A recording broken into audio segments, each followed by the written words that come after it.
醫生啊，個小朋友韌腳啊！啊？我話個小朋友成日韌腳啊！咁關我咩事啊？你係醫生啊嘛？咁點啊？咁咪醫咯，內外全科啊嘛你。唔好意思，內外全科唔包韌腳。吓？咁內外全科包啲乜嘢㗎？一般嘢咯。點一般法啊？普通病咯。點普通啊？普普通通頭暈身興咁咯。仲有呢？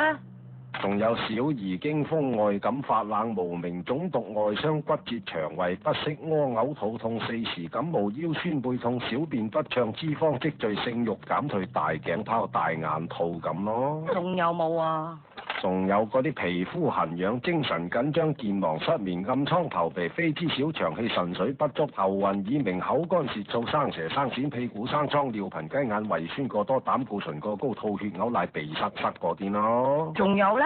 仲有發吽竇、發雞盲、發瘟、發蹄騰、飛蚊症、發耳脹、口淡淡、面青青、生蟲生積、車胎肚、鬼鼠肉、拜肉出水痘、生鼓脹、禿頭大冇腦、大眼的多、蚊叮蟲咬、鴨乸腳、韌腳、主婦手、香港腳。你講咗韌腳。我幾時有講韌腳啊？我聽住你話韌腳㗎啦。我先至唔會。嗱，你明明話發吽竇、發雞麻、發瘟、發蹄騰、飛蚊症、發耳脹、口淡淡、面青唇白、生蟲生積、車胎肚、鬼鼠肉、拜肉、出水痘、生鼓脹、禿頭大冇腦、大眼的多、蚊叮蟲咬、香港腳、鴨乸腳同埋韌腳喎。我點會咁講啊？咁你講咩啊？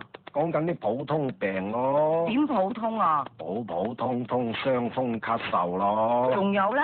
仲有嘔黃膽水、夜尿、打乞嗤、流鼻涕、扁桃腺炎、腳丫痕癢、骨質疏鬆、胃腩下垂、打思噎。好似仲有噃。仲有呢個懵口懵面、戚眉戚眼、耳後見腮、尖寒尖凍、肌肉酸痛、喉絲扽篤、風濕骨痛、喉嚨腫痛、攣頭縮頸、腰長腳短、心神恍惚、腳仔軟軟、屙爛病發、牙痕汗多、潮熱缺發、甩毛前面線發、大眼的多發、吽竇發、雞毛飛蚊症發、耳脹、鼻眼啤啤、鬼鼠肉、拜肉、黐孖筋、長短腳、鴨乸腳、指扶手、韌腳、香港腳。又講韌腳啦，又講啦。我睇你真係發耳脹噃。